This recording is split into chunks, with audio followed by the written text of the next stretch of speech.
qual a situação dos mortos. Sabemos que pessoas morrem todos os dias, em cada minuto morrem 3 pessoas no mundo, cada segundo, aliás, morrem 3 pessoas no mundo. Milhões de pessoas morrem todos os dias. Nascem muitas outras, mas isso não importa. O que eu quero falar essa noite é exatamente sobre os que morrem. Existem uma grande discussão sobre o que é a morte.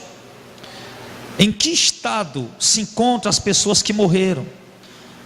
Por exemplo, as pessoas que morreram se encontram dormindo, inconscientes, sem saber de nada, sem perceber nada? Ou as pessoas que morrem, onde elas estão? Ou melhor, ou será que elas estão conscientes? Será que elas estão sabendo de alguma coisa? Será que elas estão entendendo alguma coisa? Isso é um questionamento. E para onde elas foram? Onde elas estão? Para onde foram ou estão indo as pessoas que estão morrendo? Há muitas pessoas que defendem que os que morreram estão inconscientes. Morreu, está inconsciente, não está sabendo de nada, está como se estivesse dormindo. Está inconsciente, totalmente inconsciente. Ele não está tendo atenção absolutamente nada. Há outro grupo de pessoas que dizem que os mortos estão vagando pela terra e que até podem se comunicar com pessoas vivas. A gente sabe que existem pessoas que creem nisso. Gente que diz que falou com o morto, que conversou com o morto, que um parente que morreu apareceu para ele. E já há outros que dizem que os mortos não podem vir aqui, e muito menos se comunicar com alguém, mas que os mortos estão em algum lugar espiritual e totalmente conscientes. Existem pelo menos esses 3 pensamentos sobre essa questão. Mas o que a Bíblia fala sobre os mortos? Qual é de fato a situação dos mortos e onde eles estão? Será que os mortos estão dormindo sem saber nada? Ou será que os mortos estão conscientes, sabendo de alguma coisa? Ou será que tem algum morto, alguma alma penada andando por aí e batendo na porta de alguém para se apresentar e dizer: eu sou seu parente que morreu alguns anos atrás? Se nós abrirmos nossa Bíblia lá em Eclesiastes, no capítulo 9, no versículo de número 5, nós vamos ler o seguinte, Eclesiastes 9, verso 5: porque os vivos sabem que vão morrer, mas os mortos não sabem coisa nenhuma, nem tampouco terão eles recompensa, mas a sua memória ficou entregue ao esquecimento. Lá em Eclesiastes 9, 5, Salomão disse isso, que os mortos não sabem de nada, que eles não estão, que eles esqueceram de tudo, que eles apagaram, simplesmente morreram, desapareceram, sumiram, não estão em lugar nenhum, não estão fazendo nada, não estão sabendo de nada. Lá em João, no Evangelho de João, no Novo Testamento, no capítulo 11, no verso 11 ao 14, quando Jesus se referia a Lázaro de Betânia, irmão de Marta e Maria. Betânia era uma cidade pequena, uma aldeiazinha, e Jesus falou o seguinte, e diz assim: e depois disse Jesus: Lázaro, nosso amigo, dorme, mas vou despertá-lo do sono. Disseram, pois, os seus discípulos: Senhor, se dorme, está salvo. Verso 13 de João 11. Mas Jesus dizia isto da sua morte.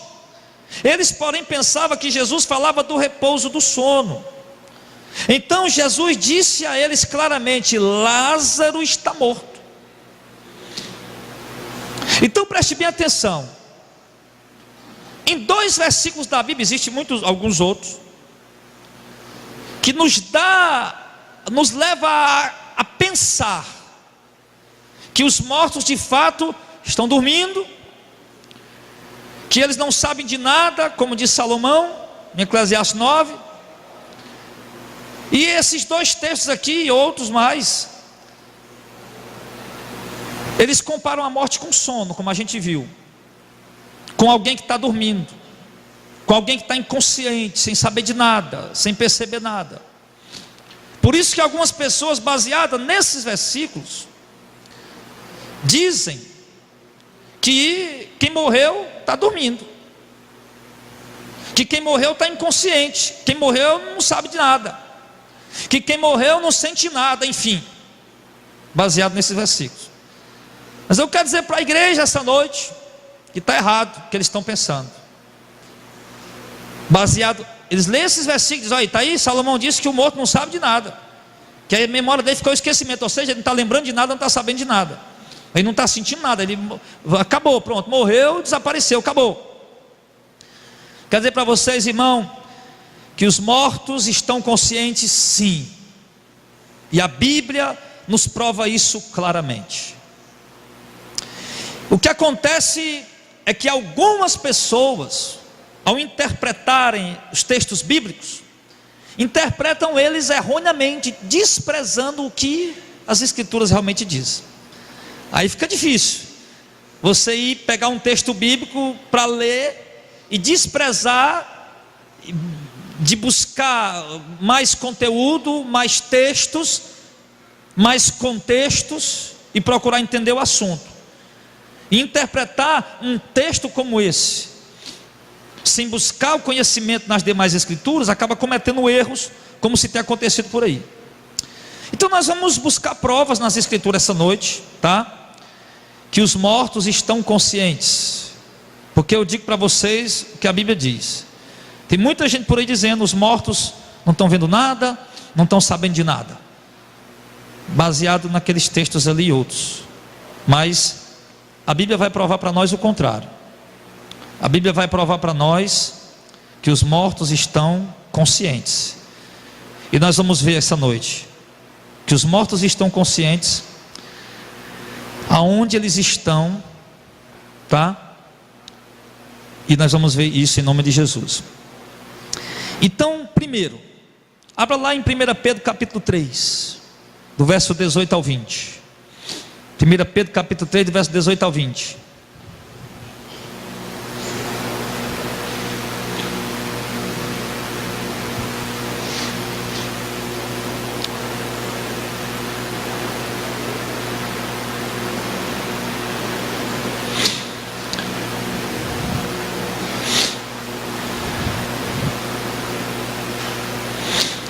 A Bíblia diz que Cristo morreu. E se Cristo morreu, então, se é verdade o que algumas pessoas dizem por aí, que os mortos estão dormindo, então Cristo também deveria ter ficado dormindo quando ele estava morto. Mas olha o que é que a Bíblia diz, 1 Pedro 3, do 18 ao 20. Porque também Cristo padeceu uma vez pelos pecados, aqui fala do sofrimento de Jesus, a paixão. O justo pelos injustos, para levar-nos a Deus. Mortificado na carne, aqui já fala da morte dele, mas vivificado pelo Espírito, no qual também foi e pregou aos espíritos em prisão, os quais noutro tempo foram rebeldes quanto à longanimidade de Deus esperava nos dias de Noé, enquanto se preparava a arca, na qual poucas, isto é, 8 almas se salvaram pela água. O que é que o texto está dizendo, irmão? Preste bem atenção. Alguns dizem por aí: não, quem morre não está vendo nada, está sabendo de nada. Mas eu vou provar para vocês que quem morre está consciente. E Jesus morreu. Se Jesus morreu, era para ele ter ficado dormindo sem saber de nada. Mas o texto diz, irmão, que quando Jesus morreu, ele foi até um determinado lugar pregar para os espíritos que estavam aprisionados. Logo Jesus não estava dormindo. Logo Jesus não estava inconsciente. A Bíblia mostra que mesmo Jesus estando morto, dormindo, ele estava consciente, pregando aos espíritos em prisão, como o texto diz. Mas aí alguém pode dizer: não, pastor, é porque era Jesus, o Filho de Deus, por isso que quando ele morreu ele estava consciente. E eu lhe digo, meu irmão, que não era por isso que Jesus estava consciente. Jesus estava consciente mesmo após ter morrido, porque de fato todas as pessoas que estão mortas estão conscientes. Jesus não estava consciente, não é porque ele era o Filho de Deus, não. Jesus estava consciente porque todos que morrem, estão em um lugar conscientes. Eles não apagaram, como pensam algumas religiões. Eles estão conscientes. Vamos ver mais prova bíblica. Abra lá em Lucas 23. Nós já vimos aí que a primeira prova bíblica que os mortos estão conscientes. Jesus, quando morreu, ele não ficou dormindo, não apagou, não desapareceu. Ele estava pregando aos espíritos em prisão, mesmo morto. Olhava para o corpo de Jesus ali, o corpo estava lá morto, dormindo o corpo. Mas o espírito dele estava onde? Estava lá pregando em algum lugar, aos espíritos em prisão. A segunda prova de que os mortos estão conscientes, em Lucas 23, 43. E disse-lhe Jesus, aquele ladrão que estava pendurado na cruz: em verdade te digo que hoje estarás comigo no paraíso. Bem, Jesus estava lá na cruz pendurado, tinha um ladrão do lado direito, outro do lado esquerdo, e Jesus disse para um deles, aquele que se arrependeu: em verdade te digo que hoje mesmo tu vai estar comigo no paraíso. O que Jesus estava querendo dizer? Vai estar comigo no paraíso hoje. Jesus estava falando para aquele homem, irmão, da glória que aquele homem ia contemplar e desfrutar depois que morresse crendo em Jesus. Agora eu lhe faço uma pergunta: como é que alguém que está dormindo sem ver nada pode desfrutar de um paraíso? Me diga. Está entendendo isso aí? Amém? Se o cara está dormindo, como é que ele está num paraíso desfrutando? Então quer dizer então que toda noite quando a gente dorme a gente vai no paraíso? É claro que não. Sim. Então Jesus disse: hoje tu vai estar comigo no paraíso, mostrando para aquele homem o quê?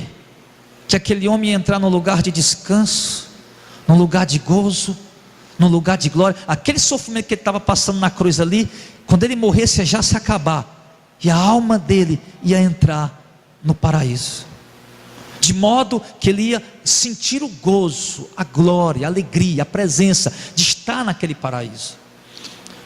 Não se pode dizer hoje tu vai estar comigo no paraíso, se você não vai sentir nenhum gozo, nenhuma alegria, nenhum prazer.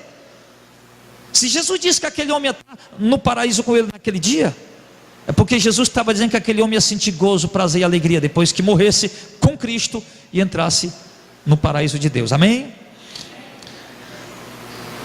A gente já podia até parar por aqui, diante dos textos que a gente leu. Jesus morto, consciente, pregando o evangelho lá aos espíritos em prisão. Vimos aqui outra passagem, Jesus dizendo para um moribundo, dizendo: hoje tu vai estar comigo no paraíso, porque ele creu. Ou seja, que aquele homem não ia apagar, não ia ser destruído, aquele homem ia morrer o corpo dele, mas a alma dele ia ficar viva. Mas vamos ver mais umas provas. Abra lá em Apocalipse capítulo 6. Vamos ver se... Nós já estamos vendo aqui que esse negócio de dizer que quem morreu apagou, está dormindo, não está vendo nada, já estamos vendo que não existe. A Bíblia está mostrando o contrário. Ou pegar aqueles textos lá do Antigo Testamento, ou mesmo um texto do Novo Testamento, interpretar ele errado para dizer que estão dormindo, não dá certo. A Bíblia está mostrando aqui, de fato, pessoas que morreram, mas que estão conscientes lá onde elas estão. Ali foi depois de ressuscitado. Apocalipse 6, do verso 9 a 11, diz assim: havendo aberto o quinto selo, vi debaixo do altar o quê? As almas dos que foram mortos por amor da palavra de Deus e por amor do testemunho que deram.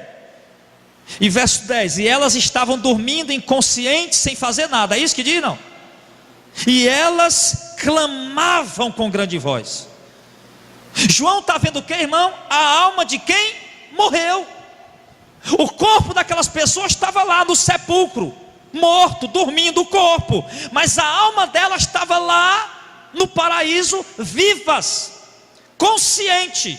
E o texto diz mais, que elas clamavam com grande voz, dizendo o quê? Até quando, ó verdadeiro e santo dominador, não julgas e vinga o nosso sangue dos que habitam na terra? Aquelas almas estavam ali e elas se lembravam que tinham sido assassinadas. Olha o clamor delas. lá debaixo do trono de Deus. O paraíso fica lá, debaixo do trono de Deus. Eu estava lá clamando: até quando, soberano dominador? Ele estava consciente ou não, irmãos? E eles dizem: até quando não julgar a nossa causa? Até quando não vingar a nosso sangue? Aquelas pessoas, irmãos, elas estavam conscientes e lembravam das suas vidas passadas, lembravam do que elas tinham passado, não com dor, nem com sofrimento, nem com angústia, nem com depressão, porque eles estavam no paraíso. Esses sentimentos aqui não existem mais. Eles tinham apenas o sentimento de justiça de Deus na vida deles, esperando a justiça de Deus vingar a morte deles. Mas não havia ódio, nem ira, não havia cólera no coração deles, nem amargura, nem rancor, não havia nada disso. Eles tinham o sentimento de Deus, o sentimento de justiça de Deus, mas estavam conscientes. Sim, eles estavam conscientes. Aí no verso 11: foram dadas a cada um compridas vestes brancas, e foi-lhe dito que repousasse ainda um pouco de tempo, até que também se completasse o número dos seus conservos e irmãos, que haviam de ser mortos como eles foram. Olha aí, olha, pegue essas vestes brancas, vistam aí, e espere mais um pouco, porque tem alguns irmãos de vocês ainda lá na terra, vivos, que tem que morrer martirizado igual vocês morreram. Vocês descansem mais um pouco. O que é isso? Estavam lá conscientes, com memórias, sim, mas descansando, repousando. Não havia fadiga, não havia cansaço. Não há fadiga, não há cansaço. Em Lucas 16, 31, ou 19, perdão, é um dos textos mais claros que falam sobre isso. Até agora nós estamos vendo claramente mortos conscientes. Então nós estamos vendo o quê? Que quem está morto, lá onde está, está consciente. Não é isso que nós estamos vendo na Bíblia? É isso. O problema não é que tem gente por aí que pega versículo da Bíblia e fica fazendo malabarismo teológico para poder dar uma direção no que eles pensam, no que eles acham. Ele se recusa a receber a mensagem que a Bíblia traz. Ele se recusa a entender a Bíblia como realmente ela se expressa. Eles querem criar a sua própria interpretação. Por isso eles criam essas distorções. Em Lucas 16, 19 diz assim: ora, havia um homem rico, vestia-se de púrpura e de linho finíssimo, e vivia todos os dias regalado esplendidamente. Havia também um certo mendigo chamado Lázaro, que jazia cheio de chagas à porta daquele, e desejava alimentar-se com as migalhas que caía da mesa do rico, e os próprios cães vinham lamber-lhes as chagas. Aconteceu que o mendigo morreu, e foi levado pelos anjos para o seio de Abraão, que é o paraíso, também é chamado de seio de Abraão. E morreu também um rico e foi sepultado. Uma coisa semelhante você vê aqui, que a morte veio para os dois. Quem olhava, foi no velório do Lázaro, olhou e viu um corpo morto. Quem foi no velório do rico, olhou e viu um corpo morto. Porém, as suas almas não estavam mortas. Sempre que nós vamos no velório, irmãos, ou que nós olhamos alguém morto, de fato nós estamos vendo um corpo morto, um corpo adormecido, mas o texto mostra claramente que suas almas estão vivas e conscientes em algum lugar. E ele diz no verso 23: e no inferno, aonde?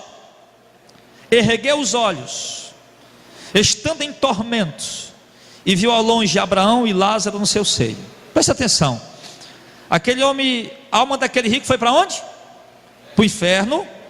Lá ele ergueu os olhos para olhar para longe, e ele, ao olhar para longe, a Bíblia diz que ele estava em tormentos, ou seja, sentindo dores, ou seja, os mortos, a alma desses mortos aqui também estavam sentindo dores, assim como o Lázaro estava sentindo gozo no paraíso, o descanso, o repouso. A alma do rico que estava no inferno estava sentindo dores, e viu ao longe Abraão e Lázaro no seu seio. Verso 24: e clamando disse: pai Abraão, ou seja, ele reconheceu Aquele rico estava tão consciente que ele até reconheceu: olha lá Abraão e Lázaro, eu conheço Lázaro, ele estava lá perto de casa, ele reconheceu. E ele continua dizendo: para Abraão, tem misericórdia de mim, e manda a Lázaro que molhe na água a ponta do seu dedo e me refresque a língua, porque estou atormentado nessa chama. Os sentidos, os 5 sentidos daquele homem estavam vivos. Ele sentia sede, ele sentia tato, ele sentia calor. Seus sentidos estavam vivos e ele estava completamente consciente. Sim. E no verso 25 diz, porém, Abraão: filho, lembra-te. O que é isso? Tem memória.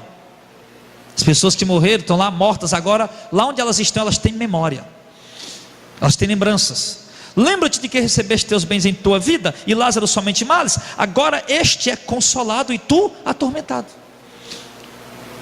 Tinha 2 mortos ali. Um era Lázaro, um crente fiel. O outro era o rico, um rebelde desobediente.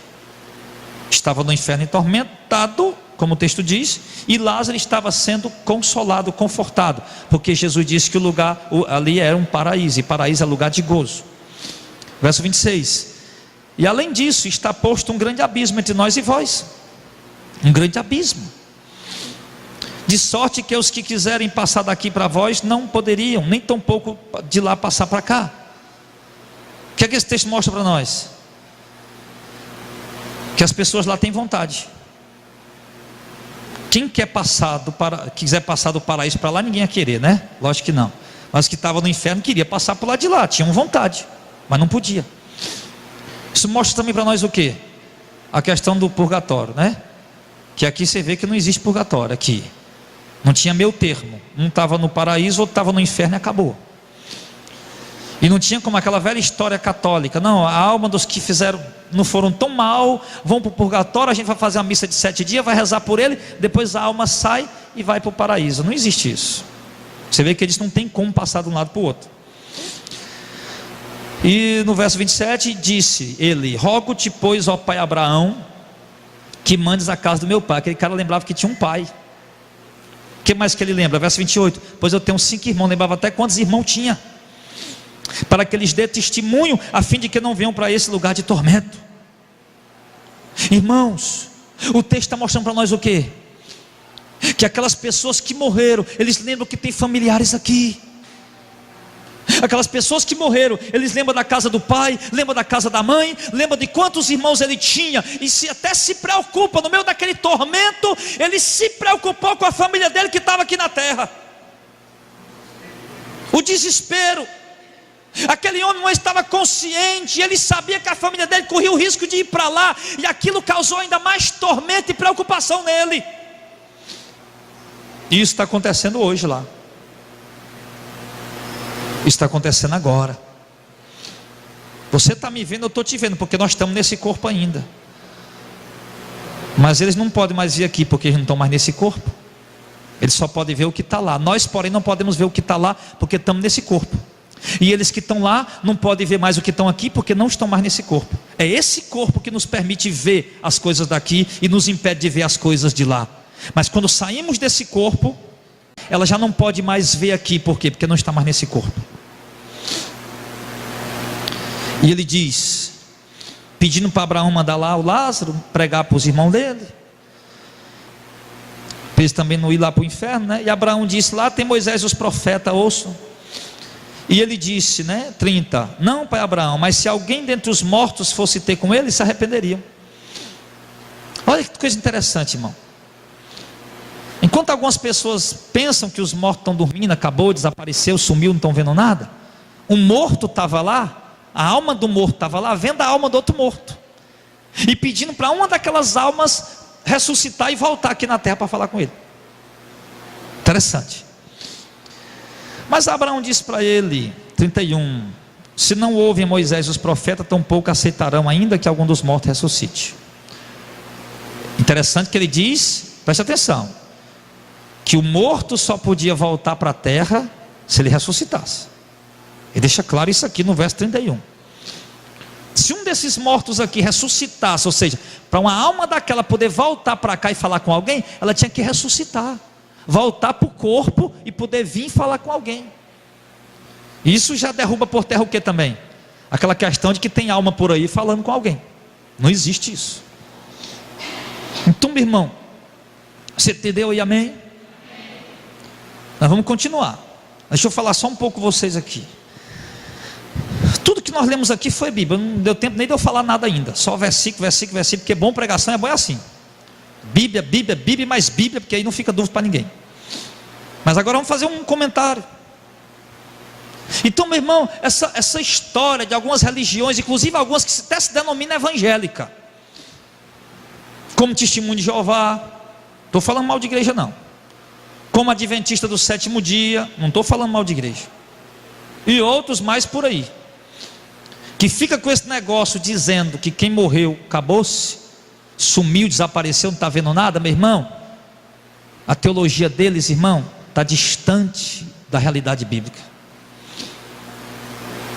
A teologia deles está totalmente deturpada. A Bíblia mostrou para hoje que meus familiares, teus familiares que já morreram, e a alma deles está consciente em algum lugar.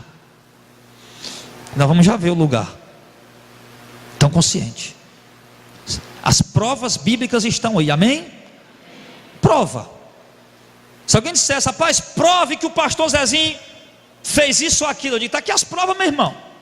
Está aqui gravação, está aqui áudio, está aqui o papel que ele assinou, está aqui.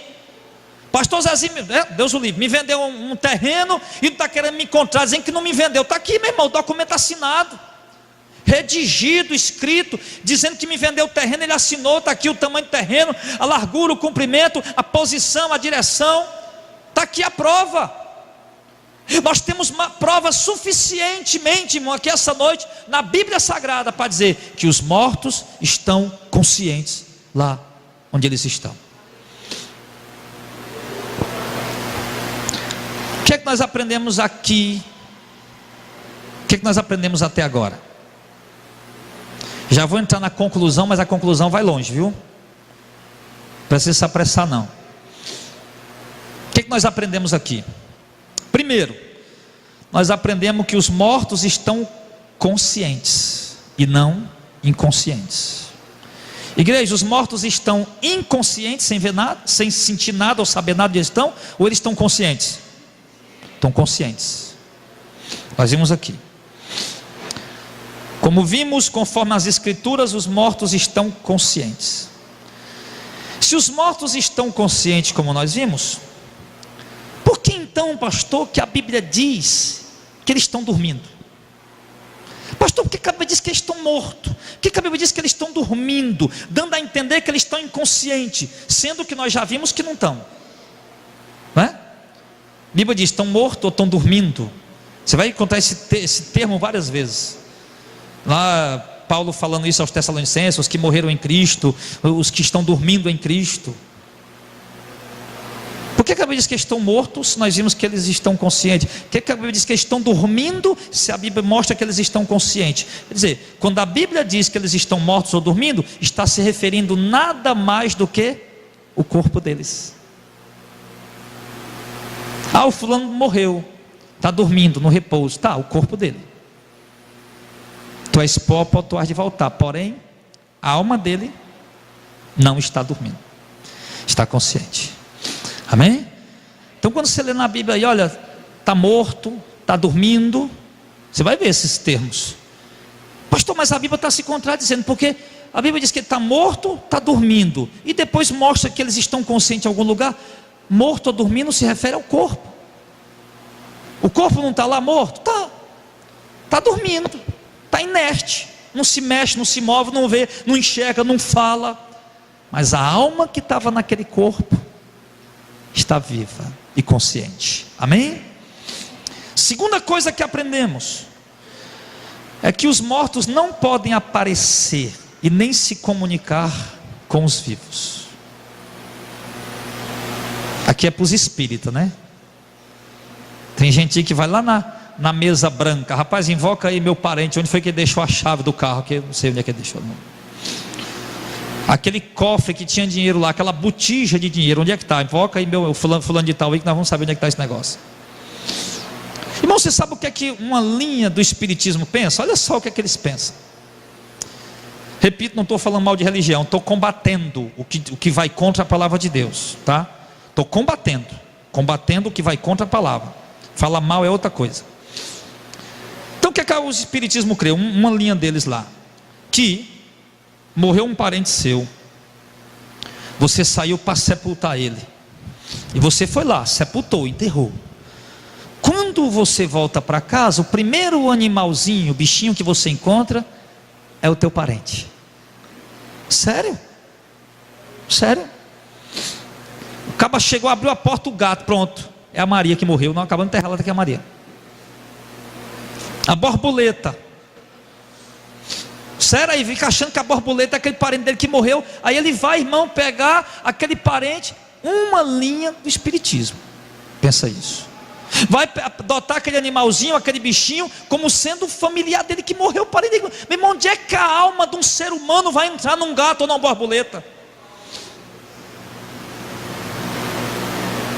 A Bíblia mostrou para nós claramente, irmão, lá em Lucas 16, que eles não podem vir aqui. Se eles tivessem que vir aqui, tinha que ser ressuscitado. Então aquelas pessoas que diz que falou com o morto, ou que viu um parente que morreu, na verdade elas viram, sabe o que? Demônios. Pastor, mas o fulaninho viu, pastor, ele viu, ele falou, a mãe dele, o pai dele, o parente dele que morreu, meu irmão, ele viu o demônio. A Bíblia diz lá em 2 Coríntios capítulo 11, verso 14, que o próprio Satanás se transfigura em anjo de luz. Você sabe como foi que nasceu a seita chamada mormonismo? Os mormons, que a gente vê por eles andando na rua. Essa seita nasceu, meu irmão, quando o fundador do mormonismo diz que estava decepcionado com todas as igrejas, com toda a religião, e foi lá no mato fazer uma oração, lá no mato, lá na selva, na mata do mar. E quando ele estava orando, apareceu um ser luminoso para ele, dizendo ser Deus, e falou com ele, e mandou ele fundar essa religião que eles fundaram, que anda totalmente contrário à palavra que Jesus Cristo nos ensinou. Como é que pode ter sido Deus que apareceu para eles? Me diga. Olha o que Paulo diz em Gálatas, se eu não me engano, Jairo, capítulo 1. Se um anjo do céu, lembra aí alguém, Gálatas 1, se um anjo do céu, ou algum de nós aqui, ou um anjo do céu pregar outro evangelho que não seja esse, que seja amaldiçoado. Outra vez vos digo e vos repito, se um de nós, os apóstolos de Cristo, ou um anjo do céu pregar outro evangelho que não seja esse, que seja amaldiçoado. Paulo estava dizendo que nós tínhamos que ter cuidado, porque nem os anjos têm o poder de mudar a mensagem que Jesus Cristo e que os apóstolos pregaram. Então pode aparecer um ser luminoso na minha frente dizendo, eu sou teu pai, sou tua mãe, sou teu parente que morreu, ou eu sou Jesus, faça isso, faça aquilo, contrário à palavra. Pode dizer, meu irmão, ter certeza que é demônio. E se um dia você se deparar com um ser espiritual, por exemplo, que é teu parente, teu vizinho, teu familiar que morreu, pedindo reza, oração, meu filho, é demônio. Eu conheci um rapaz há muitos anos atrás, ele era meu amigo das antigas, e ele passou um tempo, meu irmão, vendo um morto, entre aspas, né? Que a gente já viu que morto não tem como ver. Ele disse que de repente ele estava no lugar e ele via, o cara aparecia para ele. E ele disse de repente, rapaz, o que é que você quer? Ele disse, vá lá em Canindé e pague lá uma promessa por mim, porque eu fiquei devendo a promessa. Meu irmão, isso é antibíblico. Onde é que a Bíblia ensina ir em Canindé pagar a promessa a São Francisco, meu irmão? Nós não temos promessa para pagar a São Francisco, nem Padre Cícero, nem a nenhum santo, meu irmão. Tudo que nós devemos é a Jesus Cristo, o Filho de Deus. E nós não podemos pagar nada para ele. Aí o cara vem, aparece o morto. O morto aparece, ei fulaninho, vai lá e reza passa um mês orando para mim poder, a minha alma está penada, eu não estou tendo repouso. Isso acontece direto, irmão. Vocês já ouviram relatos assim? Eu conheci outro cara lá no interior meu, que todo dia ele via um morto na rede dele. Estava deitado na rede, o morto estava lá falando com ele. E o morto dizia que gostava quando ele assoviava. Rapaz, eu gosto quando tu assovia, eu acho bonito tua música quando tu assovia. E ficava falando essas coisas, meu irmão. Não era morto, era demônio. A Bíblia diz que a alma dos que morreram não pode voltar aqui, a não ser que ressuscite. Ou seja, se um dia eu tivesse que ver o meu parente que morreu, só se fosse num corpo, ele voltasse, ressuscitasse. Não é reencarnar não, entenda, né? Reencarnar é quando aquela alma assume um outro corpo, como o Espiritismo crê. Isso aí não tem na Bíblia não. Mas a Bíblia fala não de reencarnação, mas a Bíblia fala de ressurreição. Ressurreição é o quê? Quando aquela alma que morreu, ela volta novamente ao corpo que Deus dá para ela. Então, para me ver um familiar meu que morreu, ele tinha que ressuscitar. Ele não podia ver ele, não ia ver ele, meu irmão, ali como uma alma. Isso é demônio. Amém, igreja? Então você vê esse negócio por aí, não vai falar não, fala em nome de Jesus, vai embora daqui, demônio, agora acabou essa história.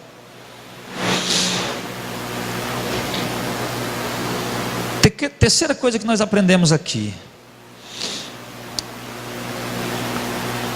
é que também existem dois lugares para onde os mortos vão.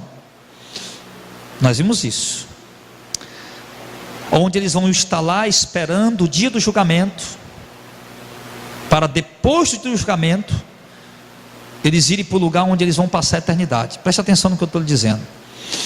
Quem morre hoje, seja crente, seja ímpio, ele ainda não está indo para o lugar onde ele vai passar a eternidade. Ele está indo para um lugar, esperar a ressurreição, o julgamento, para poder depois ele ir para o lugar definitivo onde ele vai ficar. Amém? Mas o crente, quando morre, o crente fiel, ele vai para um lugar chamado paraíso. Os salvos, os crentes salvos, um lugar chamado paraíso, como nós vimos aí várias vezes. Lucas 23, 43, Lucas 19, 22, 23, 25, nós vimos isso aí. Mostrou várias vezes. Jesus disse: hoje vai comigo no paraíso. O Lázaro estava lá no paraíso. Em Apocalipse capítulo 6 diz que os que morreram em Cristo estavam lá também, embaixo do trono de Deus, também é o paraíso, um lugar de gozo, de descanso, de repouso. Os que morrem salvos, os que são escolhidos de Deus, selados com o Espírito Santo, eleitos de Deus, esses vão, quando morrem, para o paraíso, e lá estão conscientes, em gozo, em glória, e conscientes, e lembrando, mas não sente dor, não sente tristeza, não sente peso, só sente gozo, glória e alegria, porque a presença de Deus está lá naquele lugar. E talvez, quando eu me lembro dos santos que morreram, amigos nossos, eu me lembro, meu Deus, nosso amado está lá na glória. E eu fico imaginando, né? Claro, a gente fica só pensando, isso aqui é pensamento, fica pensando, se consolando assim. O irmão deve estar lá dizendo: rapaz, os irmãos soubessem que aqui era bom, ele já queria era morrer para vir para cá também. Então, meu irmão, não ter medo da morte para quê? Se a morte é apenas a passagem do crente, do servo de Deus, para o lugar de glória, o paraíso, e ficar lá esperando a ressurreição, entrar no corpo glorificado, para poder ir herdar as mansões eternas com o Senhor.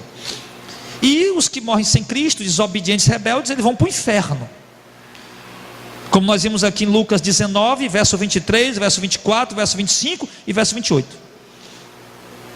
Esses dois lugares, nós aprendemos isso, que também os que morrem, existe dois lugares para eles ir, não três lugares, como os católicos pensam que tem um purgatório. Não, são apenas dois lugares, o paraíso e o inferno, tá? Eu já disse para vocês que no momento da morte, a alma sai do corpo. A morte nada mais é do que isso, é a alma que dá vida a esse corpo, sai dele, e segue o seu destino eterno, o seu juízo, que Deus determinou para aquela alma. sai dali e segue o juízo, o destino que Deus determinou para aquela alma, como está em Hebreus 9, 27, e como aos homens está ordenado morrer uma só vez, vindo depois da morte o juízo. Morreu, que é isso? O corpo que é pó volta para a terra, a alma volta para Deus, e Deus direciona o juízo que Ele determinou para aquela vida. Se é para o paraíso, amém. Se é para o inferno, está lá também. Segue o juízo. E embora essas pessoas que morrem, ou o crente salvo, ou o ímpio condenado, já estão julgadas por Deus, elas ainda não estão no lugar definitivo, mas elas vão ficar ali até o dia do julgamento público, onde o Senhor Jesus vai sentenciar individualmente cada um diante da multidão. Vão ficar lá até o dia do julgamento, quando vier em Mateus 25, 31 ao 46. Os ímpios vão ficar lá até esse dia. Os ímpios só vão sair do inferno no dia do julgamento. Já os crentes salvos não, eles vão ficar no paraíso até o arrebatamento. No dia do arrebatamento, a Bíblia diz: os que morreram em Cristo ressuscitarão primeiro. Então, quando Cristo vier nas nuvens para buscar a igreja, quem é servo de Deus fiel, que está no paraíso, vai ressuscitar, receber um corpo glorificado, que nós vamos estudar isso aqui depois, né? Receber um corpo glorificado, aí vai subir com esse corpo glorificado, de carne e osso, porém glorificado, para o céu, para morar com o Senhor. Vai ficar lá por toda a eternidade, habitando com o Senhor. Aí vai vir para a nova terra, para habitar com Cristo aqui, capital do rei de Nova Jerusalém, enfim. Mas já os ímpios não, eles só vão ressuscitar lá depois, muitos anos depois, quando vier o dia do julgamento de Deus. Eles vão ressuscitar para poder receberem sua recompensa. Aí então, o que é que acontece mais? Os desobedientes vão para o lugar definitivo, chamado Lago de Fogo e Enxofre, que a Bíblia chama de segunda morte. E não é segunda morte, não é porque eles vão deixar de existir, tá? Mas a Bíblia chama de segunda morte porque eles vão estar para sempre separados da presença de Deus. Por isso ele chama de segunda morte.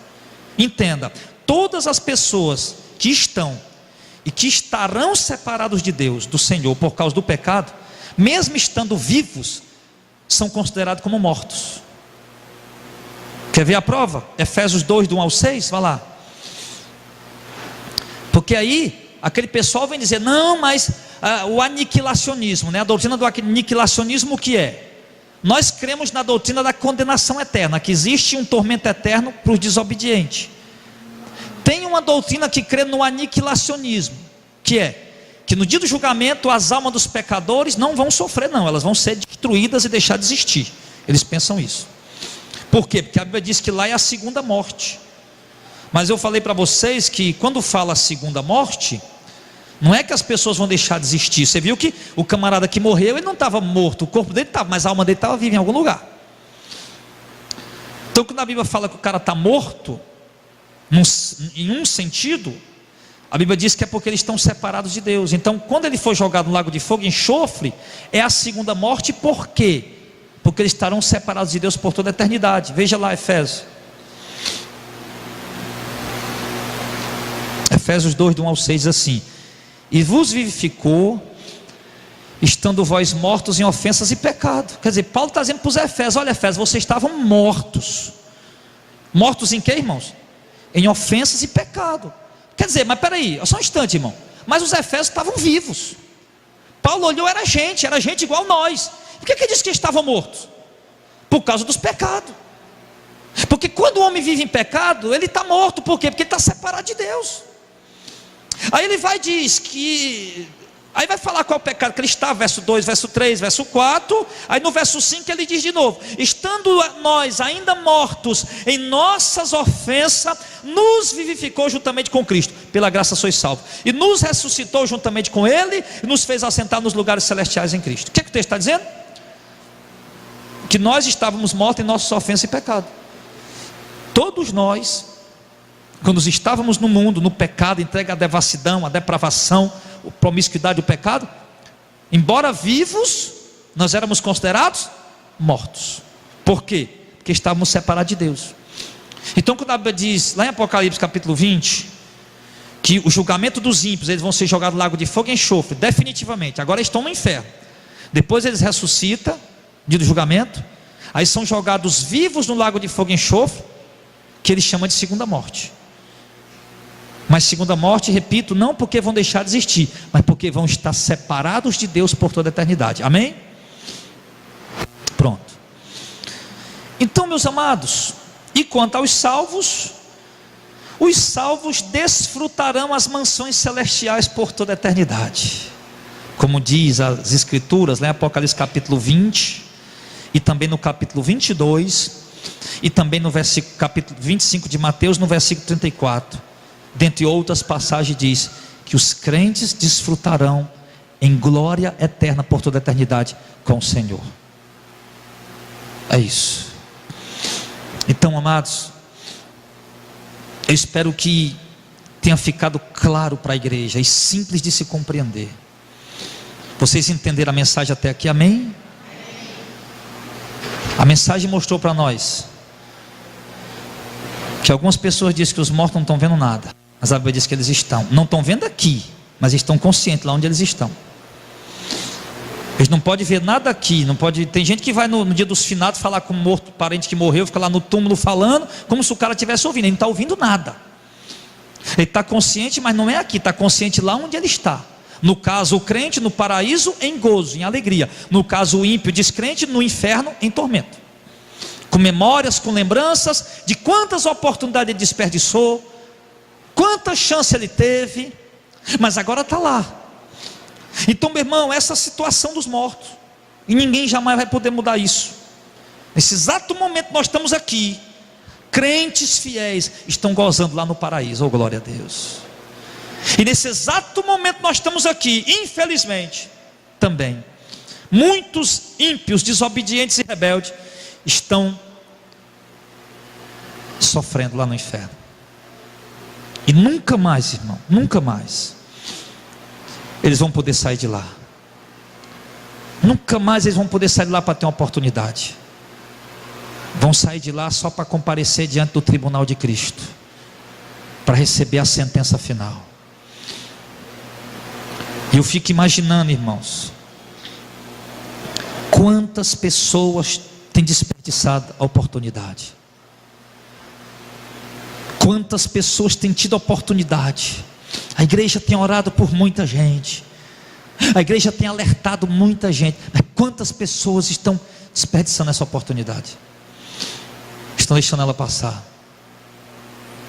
Quantas pessoas? Nós tivemos ontem evangelizando numa grande festa aqui de uma cidade vizinha, a festa da padroeira da cidade, festa católica.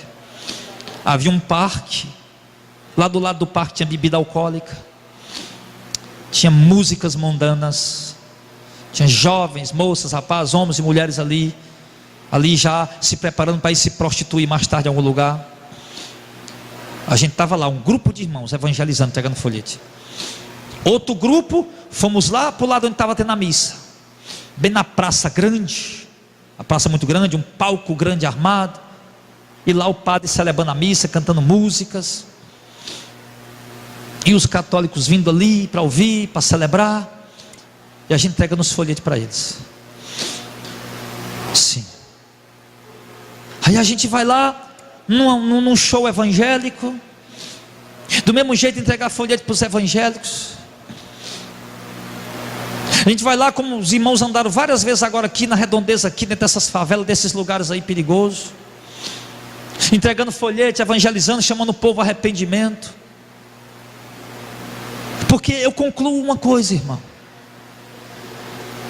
que nós temos que nos alertar, como aquele jovem rico se alertou. Ele chegou para Jesus e disse: bom mestre, o que é que eu faço para herdar a vida eterna? Aquele homem estava preocupado com a sua salvação. Nós vimos aqui nessa noite que a morte não é brincadeira, que a morte é uma realidade, e que não tem um único ser que morreu que esteja inconsciente. Todos estão conscientes. E todo dia, toda hora, todo segundo, quando eu comecei a pregar essa mensagem, já está com quase 1 hora de pregação, já morreu milhares de pessoas pelo mundo todo, nessa 1 hora de pregação. E muitas delas, a maioria delas, foram para o inferno imediatamente. Mas todos tiveram oportunidade, todos ouviram o Evangelho, todos foram alertados. Católicos têm sido alertados para abandonar a heresia da Igreja Católica. Prostitutas, viciados, drogados têm sido alertados para abandonar a prostituição, a droga e o pecado. Evangélicos têm sido alertados que eles não vão ser salvos só por ser evangélicos, mas eles têm que abandonar as igrejas hereges, apóstatas, para que eles não sejam condenados seguindo a heresia. Todos estão tendo a sua oportunidade. A morte vai chegar para você, meu irmão, a qualquer momento. A morte vai chegar a qualquer hora. E o que é que você quer depois que você morrer? Nós vimos aqui que não tem vela, não tem missa de 7 dias, não tem missa de 30 dias, não tem campanha, não tem purgatório, não tem nada que possa fazer por você. Depois da morte segue o juízo eterno, o destino eterno. Se prepare para se encontrar com Deus. Você evangélico herege, abandone essa heresia e se prepare para se encontrar com Deus. Você católico, está seguindo as heresias papais, sim, abandone essas heresias e siga o Evangelho. Se prepare para se encontrar com Deus. Você é drogado, viciado, prostituta, marginal, que anda à margem da lei, se arrependa para se encontrar com o Senhor. Te prepara que a morte vai chegar. Aqueles crentes da igreja primitiva, século I, século II, e séculos, não temiam a morte quando ia parando do Coliseu. Não temiam a morte. Policarpo, por exemplo, um dos pais da igreja, quando foi chamado, já com mais de 80 anos de idade, foi chamado de herege, foi levado para a mão do papado para ser queimado. E lá o imperador, os papas, estava todo mundo lá, os cardeais, dizendo para ele: Policarpo, negue essa doutrina. O imperador romano estava dizendo: negue esse Jesus, adora o imperador. Ele disse: eu vou negar Jesus por quê? E o imperador fica virado, a história diz isso.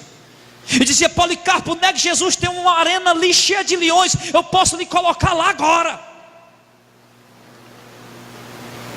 E Policarpo dizia: está demorando em fazer. O imperador ficava virado e disse: eu vou mandar queimar você viva. Ele disse: faça, porque eu não tenho motivo, faz 80 anos que eu sirvo ao meu Senhor, eu não tenho motivo nenhum para negar o meu Salvador. E ali colocaram aquele homem na fogueira. E por que esse homem se entregou à morte desse jeito? Porque ele sabia que a morte não é o fim. Quem morre não fica dormindo, não fica apagado. Quem morre vai ficar com Cristo no paraíso.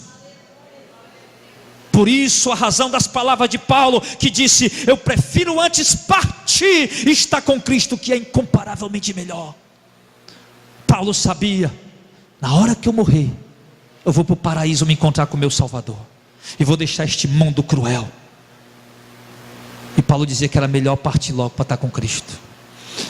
Por isso aqueles homens não negaram Jesus. Por isso aqueles homens, irmão, não fugiram. Por isso aqueles homens eram ousados, intrépidos, não temiam a morte. Sim, porque eles conheciam essa doutrina. E hoje nós temos uma geração de crentes que tem medo da morte, que tem coragem: não vou olhar o defunto lá morto, não, no caixão, que eu fico passando mal. Não, meus irmãos, nós não podemos ter medo dela. Nós não podemos viver com medo dela. Nós não podemos nos desesperar porque um homem de Deus ou uma mulher de Deus morreu. Dá saudade? Dá. A gente sente falta? Sente. Mas se morreu com Cristo, meu irmão, está no lugar que eu tenho certeza que todos nós gostaríamos de estar agora. Pode ter certeza, se você chegar para qualquer homem e mulher de Deus que morreu, chegar lá, quer voltar, ele vai dizer: não.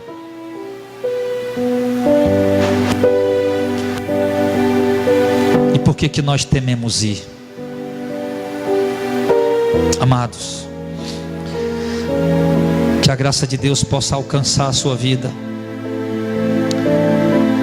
que o amor de Deus se revele para você nesse dia, que você possa se arrepender dos seus pecados, que você possa se converter dos seus maus caminhos. Sim. Se você ouviu a voz do Espírito Santo falar, não endureça o coração.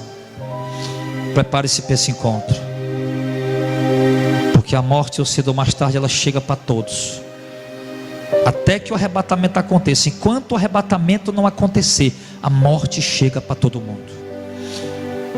Paulo tinha certeza que ia estar vivo quando Jesus voltasse. Até escreveu dizendo lá aos Tessalonicenses: nós que ficarmos vivos quando Jesus voltar, nós vamos ser arrebatados. Paulo não fazia ideia que ia morrer. Aí muitos anos se passaram.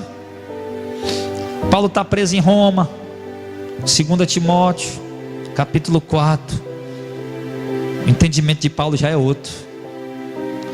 Paulo escreve dizendo: Timóteo, minha partida está perto, eu vou morrer, eu vou ser derramado como sacrifício para o nosso Deus. Mas Timóteo, eu combati o bom combate, completei minha carreira, guardei a fé. Eu sei, Timóteo, que a partir de agora a coroa da justiça está reservada para mim. Oh glória. E Paulo complementa dizendo: e não só para mim, Timóteo, mas para todos aqueles que amarem a vinda do Senhor. Igreja, isso é a morte. É isso que acontece, que nós ouvimos aqui, que nós aprendemos. Então vamos nos preparar, obedecer a palavra de Deus, pedir a Deus que nos guie pelo seu Espírito, nos direcione pelo seu Espírito, que nos conduza nessa verdade e que nos guarde incontamináveis, para que no dia que nós partirmos nos encontrar com o nosso Senhor, nós possamos ser achados por Ele sem mácula, sem ruga, sem mancha. Sim. Todavia eu digo aos que insistem em continuar em pecado, na rebeldia, na desobediência: meu amado, o seu fim é trágico, a sua eternidade é deplorável se você não se arrepender. Se Cristo não se revelar para você, se Deus não se revelar para ti, a ponto de você conhecê-lo e temê-lo e obedecê-lo e se converter a Ele e nascer de novo, meu irmão, a sua eternidade é triste. Eu fico vendo pessoas que estão passando problemas na vida. Vou resolver tudo agora, tiro na cabeça, pá, não resolveu. Estou passando problema na vida, vou cortar o pulso, vou me degolar, pendurar numa corda, se enforcar. Não resolveu nada, piorou, apenas piorou. Então, meu irmão, ande com temor na presença de Deus, e pode ter certeza que é como está escrito. Nós não podemos ver, mas pela fé nós temos a certeza que é como está escrito. Amém?